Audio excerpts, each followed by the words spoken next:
Hola mis queridos niños y niñas del sexto año básico, espero que se encuentren muy bien. Como siempre, yo muy contenta de poder estar en una nueva clase junto con ustedes.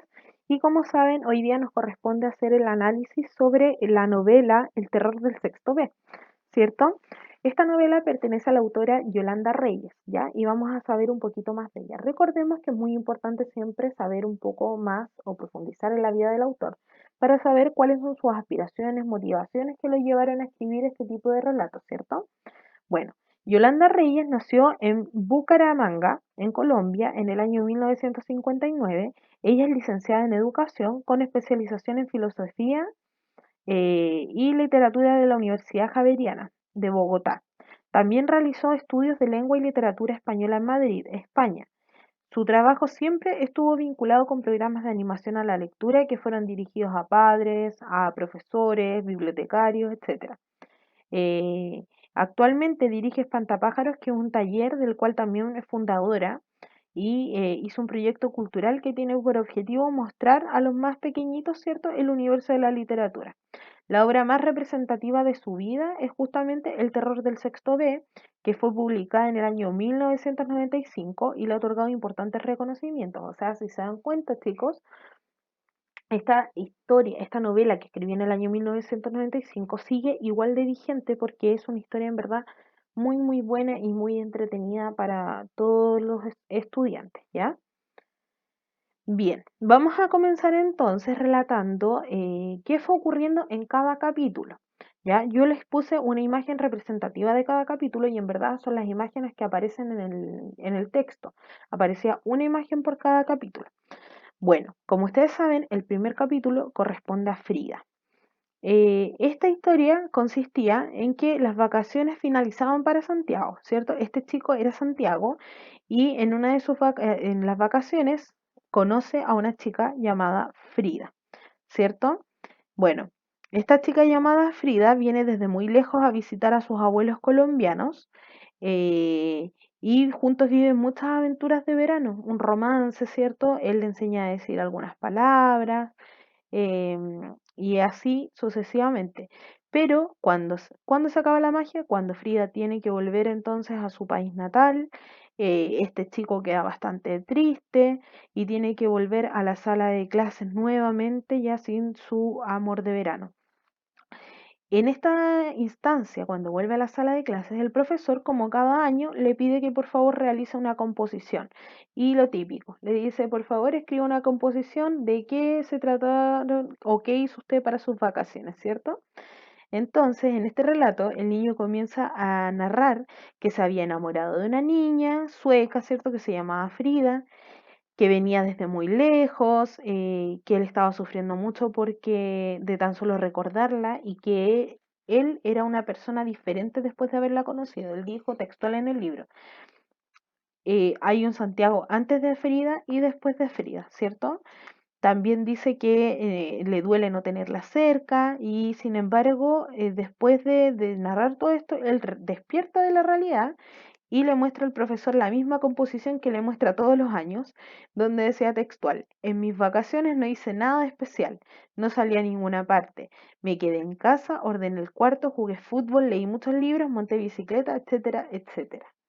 Entonces, finalmente, lo que hizo este chico es no contarle al profesor lo que vivía él realmente. En realidad, nos narró eso a nosotros, pero en su tarea escribió lo mismo de siempre. En el capítulo 2, llamado El día que no hubo clases, se trata de Juan Guillermo. Juan Guillermo era un niño bastante flojito, ¿ya?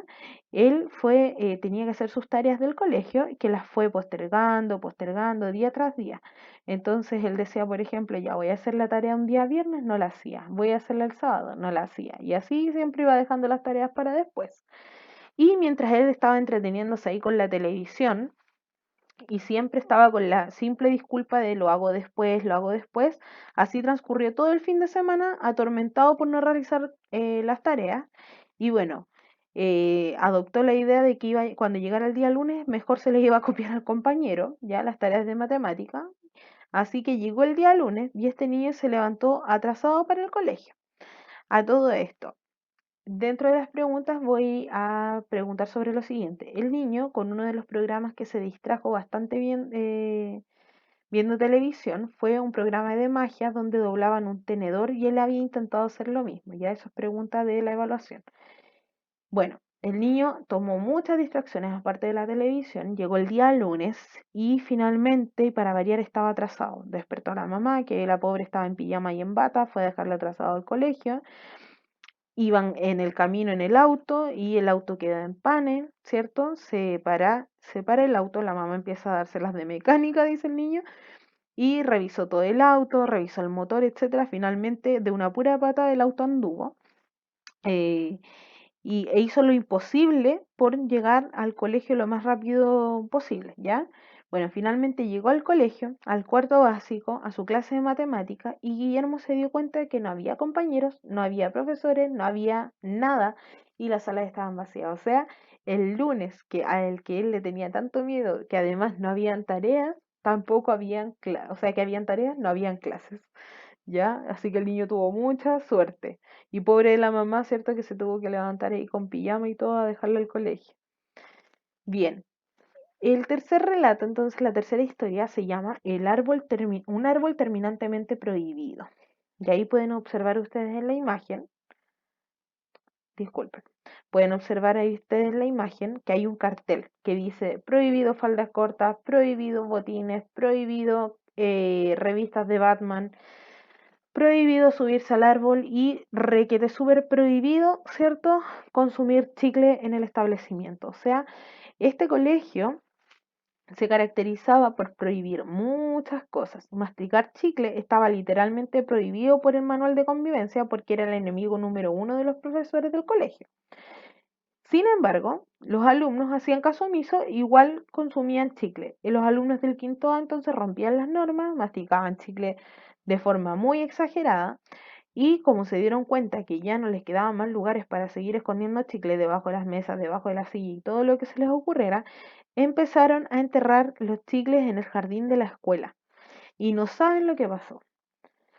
De repente empezó a crecer un árbol muy muy grande que según el relato era el árbol más grande del universo. Esto ocasionó un gran desorden entre los alumnos, los profesores, etcétera. Estaban todos muy alborotados por el árbol nuevo y empezaron a contratar incluso a científicos para saber el origen del árbol, le empezaron a dar nombres científicos, ¿cierto? Su procedencia, hasta dónde iba a crecer y muchas cosas más. Bueno, en fin. Esto ocasionó un gran revuelo en la escuela y para colmo de todos los males, el árbol era un árbol de chicles, así que el árbol le seguía dando chicles a todos los alumnos de la institución. ¿Ya? Muy bien, pasamos al siguiente relato. Si se dan cuenta, chicos, cada relato es una narración diferente, es un cuento distinto. O sea, son como varios cuentos dentro de de una misma novela. ¿Ya? Después vamos a hablar de eso también, sobre la estructura del libro. Bueno, y a lo que se atribuye el nombre de este libro es por este cuento, ¿cierto? O sea, este relato, que es El terror del sexto B, el mismo nombre del título. El terror del sexto B se trata de un alumno que se llamaba Sergio Hernández. Este alumno tenía una conducta condicional porque se portaba muy mal, ¿cierto? Y hacía bastantes travesuras. Y un día de que no hizo la tarea de inglés y que en repetidas ocasiones no hacía la tarea de inglés, lo mandaron también a inspectoría. En el camino hacia la inspectoría, este niño decidió no ir para allá y jugarle una broma a su profesor Quiroga, al que también le decía Porky, ¿ya? Bueno, el niño le decía así al profesor.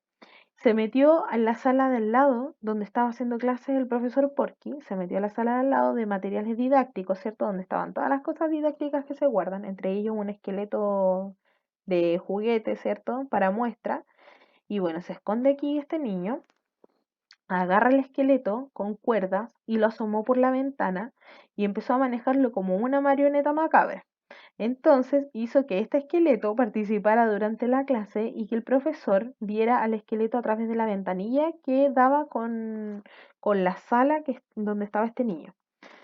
Entonces, entre lo que el profesor está haciendo preguntas, le está haciendo preguntas a sus compañeros, haciendo consultas, de repente el único que levanta la mano es este esqueleto, a lo cual el profesor queda blanco por la impresión, ¿cierto? Em, y bueno, le preguntó a los alumnos si habían entendido algo, porque levantó la mano y el profesor quedó blanco, se enmudeció, empezó a sudar, imagínense lo nervioso que se puso, perdió el control y se fue del salón sin dejar ninguna actividad para el día siguiente, lo cual fue de mucha sorpresa para los estudiantes. Lo más sorpresivo es que el profesor nunca más volvió. Y Sergio, que era el terror del sexto B, el que hizo la broma, ¿cierto? Quedó con un cargo de conciencia terrible, porque se empezó a rumorear que se había muerto, que se había desaparecido, que se había matado, que estaba hospitalizado debido a la impresión, etcétera. Entonces el niño quedó con un gran cargo de conciencia y empezó a sospechar lo peor. Ya, de hecho, el capítulo finaliza diciendo que si de casualidad saben algo del profesor Quiroga, por favor avisen. ¿Ya? Excelente. Seguimos entonces. Este capítulo es el quinto capítulo y relata la historia de una chica llamada Juana. Este capítulo se llama Martes a la quinta hora o la clase de gimnasia. Bueno, Juana era una niña de 13 años y ella sufría mucho porque recibía constantes burlas por su sobrepeso. La mayor cantidad de burlas que recibía Juana eran en la clase de educación física por parte de del profesor o de los compañeros.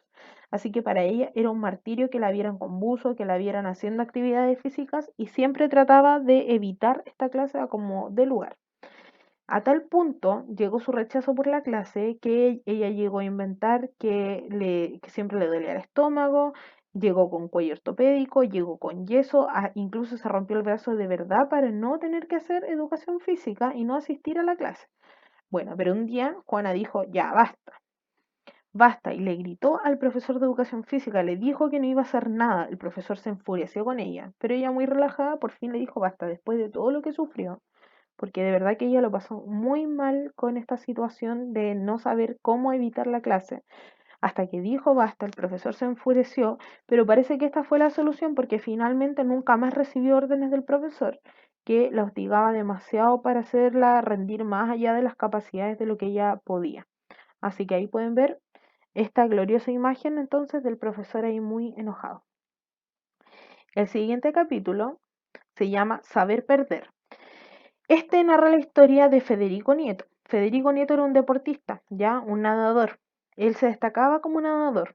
Un día se empezó a preparar para una competencia para tener el título nacional de natación y bueno, él estuvo así practicando mucho desde que se había ganado una medalla de bronce. Entonces, desde que ganó esa medalla, se puso cada vez más ambicioso y se quería preparar para siempre ganar medallas, ¿ya? Sobre todo lo que él quería conseguir ahora era ganar esta competencia para conquistar más a Natalia, que era la chica a la cual le gustaba. Bueno, por este motivo él se preparó intensamente, estaba seguro que iba a ganar, pero lamentablemente no ganó. Después de una competencia ardua, súper tensa, ganó otro chico y Federico quedó en segundo lugar. Bueno, Federico se enojó mucho, se frustró, no quiso saber nada de nadie. Pero finalmente igual Natalia lo estaba esperando a la salida para brindarle su apoyo en la soledad. También después vamos a hablar sobre este caso, ¿cierto? Y sobre las frustraciones, etcétera. Y por último, tenemos este capítulo que se llama Un amor demasiado grande. Este capítulo narra la historia de Federico, ¿cierto? Que se enamora como loco. Este niño se enamora mucho de una chica y no tiene la valentía o no sabe decirle que está enamorado, ya no tiene la capacidad de enfrentarla y decírselo en su cara. Él solamente la seguía a la niña con la mirada, pensaba en ella, en sus sueños solamente pensaba que se atrevía a ir y a decirle todo lo que sentía, pero finalmente no lo hacía. Un día él tomó una decisión y todas las noches él se iba tarde a la ventana de ella. Ya fue tanto su enamoramiento que el niño empezó a irle mal en el colegio, empezó a perder las materias y a tal punto que hasta se empezó a enfermar. O sea, imagínense, estaba muy enamorado y no era capaz de expresar lo que sentía. ¿ya? Incluso empezó a ocupar de estrategia espiar a otra pareja de enamorados y de esta manera empezar a copiar los diálogos para saber qué es lo que se decía el uno con el otro y más o menos guiarse él también y tomar una idea de qué es lo que le tenía que decir a esta niña. Bueno, tanto fue así que él practicó estos diálogos, llenó cuadernos llenos de diálogos para prepararse para el día que él se iba a declarar con esta chica, pero finalmente nunca se atrevió a practicarlos con ella. Y un día tuvo una maravillosa idea, ¿ya? Y se le ocurrió hacer un cartel, un lienzo gigante que dijera Juanita te amo y ponerlo al frente de la ventana de ella, frente a la casa. Bueno, en este intento que él está tratando de poner el lienzo, empieza a llamar bastante la atención, porque imagínense una persona que está fuera de la casa, que permanece ahí durante varias horas, de noche, era para sospechar. Pero de repente lo sorprendió la policía y lo confundió con un ladrón, obviamente, ¿cierto? Así que Mauricio les confesó todo y les contó todo el sufrimiento que él estaba teniendo producto de este amor no correspondido. A lo que finalmente el policía convence a sus subordinados, ¿cierto?, de que ayuden al niño a poner el lienzo para poder sorprender a esta chica. Y así fue como lo ayudaron. Bueno, respecto a este libro, chicos, podemos decir que todas las historias tienen un gran significado. Por ejemplo, en la historia de Saber Perder, nos vamos a devolver un poquito. Acá está. En la historia de Saber Perder, se manifiesta que no se llega a la cima solamente intentándolo una vez, ¿ya? Y eso también es una lección de vida para ustedes. A veces nosotros queremos conseguir todas las cosas rápido, ¿ya? Todas las cosas ahora ya, porque yo ya practiqué, estudié, entonces lo quiero. Y no siempre va a ser así. Muchas veces nos vamos a caer mucho antes de poder llegar a un objetivo. Entonces, las cosas, cuando las queremos conseguir, tenemos que conseguirlas de forma gradual y con bastante disciplina, ¿ya? No basta con tratarlo, intentarlo una vez y ya. Em, entonces, en este caso, Federico Nieto había ganado la medalla de cobre en la primera instancia y luego él obtuvo el segundo lugar y se frustró bastante, se enojó. Entonces desconoció, él no reconoció que él iba por un buen camino, sino que simplemente se frustró porque él quería lo mejor para ahora ya. En el segundo caso también podemos ver otra lección. En un amor demasiado grande, se puede destacar que siempre que nosotros hagamos cosas que son valiosas, que son grandes, que son importantes, estaremos siempre del lado de la ley y siempre vamos a encontrar algún tipo de ayuda. ¿Ya? Por otro lado, chiquillos, en el análisis estructural, yo les dije que íbamos a hablar de eso después. En el texto nos podemos fijar que este no tiene solamente una estructura, por lo tanto no tiene solamente un inicio, un desarrollo y un desenlace determinado, sino que vamos a encontrar un inicio, un desarrollo y un final en cada una de las historias que estamos encontrando.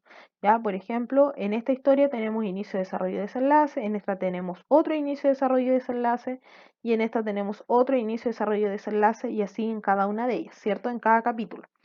Así como también se pueden dar cuenta que todos los capítulos tenían un tiempo diferente y un espacio completamente distinto dependiendo de la historia que nos estaban contando. Sin embargo, si se pueden fijar, todas las historias estaban narradas en primera persona, o sea, era el mismo protagonista que les estaba contando, relatando qué es lo que les ocurría. Ya, en el caso de Federico Nieto era el mismo quien hablaba, en el caso de Juanita lo mismo y así sucesivamente. Bueno, y ahora yo los voy a dejar con la evaluación final, que son estas preguntas. Las voy a explicar una a una para que después no queden dudas. Número uno dice, ¿cuál fue una de las palabras que Santiago le enseñó a decir a Frida? Eso lo pueden encontrar en el texto. Si usted no lo tiene físico, recuerde que se puede meter a Google, pone eh, el terror del sexto B en PDF y lo va a encontrar. De hecho, yo las imágenes las saqué del libro digital, ¿ya? Número 2. ¿Por qué crees que Santiago no relató la verdad en la composición del colegio? Para esto no es necesario mirar el libro, basta con pensar, ¿ya? Recuerden que Santiago era el chico que había conocido a Frida y él no quiso relatar la versión de lo que realmente le pasó en las vacaciones en el colegio. ¿Por qué razón no quiso relatarlo? Piensen un poco y díganme por qué, ¿ya? Número 3.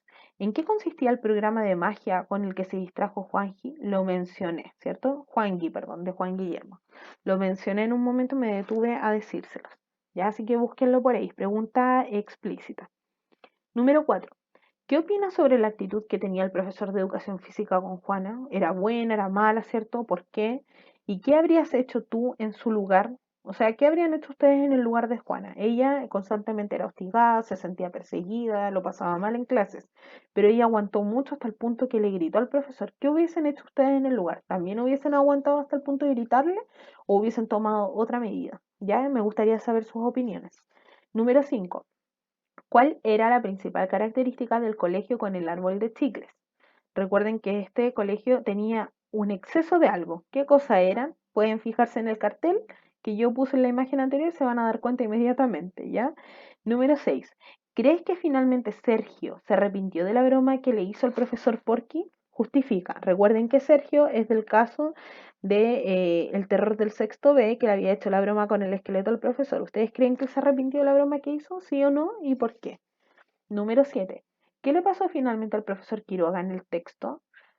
¿Ya? Piensen ustedes qué le pudo haber pasado, cuáles son las distintas hipótesis que hay y qué creen ustedes que le ocurrió en realidad. Aquí no hay respuestas ni buenas ni malas, porque aquí yo le estoy preguntando, en esta parte, le estoy preguntando sobre su opinión personal. ¿Qué creen ustedes que fue lo que realmente ocurrió? ¿Ya? Número 8. ¿Qué medida tomó Mauricio para expresarle su amor a Juanita? ¿Qué hizo él para poder finalmente declararse? ¿Y qué consecuencias tuvo este actuar? Número 9. Realiza una narración descriptiva sobre algún personaje del libro que no sea Frida. O sea, puedes tomar a cualquiera de los personajes que te haya gustado. Juana, ¿cierto? Juan Guillermo, Federico, etcétera. Toma cualquiera de los personajes y haz una descripción de ese personaje de esta manera. ¿Ya? O sea, te puedes basar en este modelo cuando se describe a Frida. No necesariamente tienes que escribir todo exactamente igual, ya puedes modificar, puedes cambiar todo si tú quieres, pero es más que nada para que tengas una idea de cómo lo debes hacer. Ya, por ejemplo, aquí dice, se llama Frida y vino desde muy lejos a visitar a sus abuelos colombianos. Tiene el pelo más largo, más liso y más blanco que he conocido. Las cejas y las pestañas también son blancas. Los ojos son de color cielo y cuando se ríe se le arruga la nariz. Es un poco más alta que yo y eso que es un año menor. Es lindísima. Aquí entonces Santiago está describiendo a Frida de una manera muy detallada. Ya, entonces, tú vas a describir a uno de los personajes que escojas, pero me preguntarás, pero profesora, ¿cómo lo hago si el personaje no fue descrito en el libro? Recuerda que tú también puedes sacar conclusiones a partir de lo que se relata en el texto o de las imágenes que se te entregó. ¿Ya? Así que, por ejemplo, si no aparece de qué color es el cabello y tampoco se ve en la imagen, invéntale un color de cabello. Ya no hay problema en eso. Lo importante es que yo quiero que tú seas capaz de hacer una descripción correcta de un personaje. ¿Ya? Bueno, chicos, recuerden que si tienen cualquier duda, consulta, cualquier cosa que necesiten, me pueden escribir a mi correo que es prof.carolinarojasv@gmail.com. Espero haberles aclarado algunas dudas en este video, espero haberles ayudado entonces con el análisis del libro y nos vemos en la próxima clase. Que estén muy bien. Hasta pronto.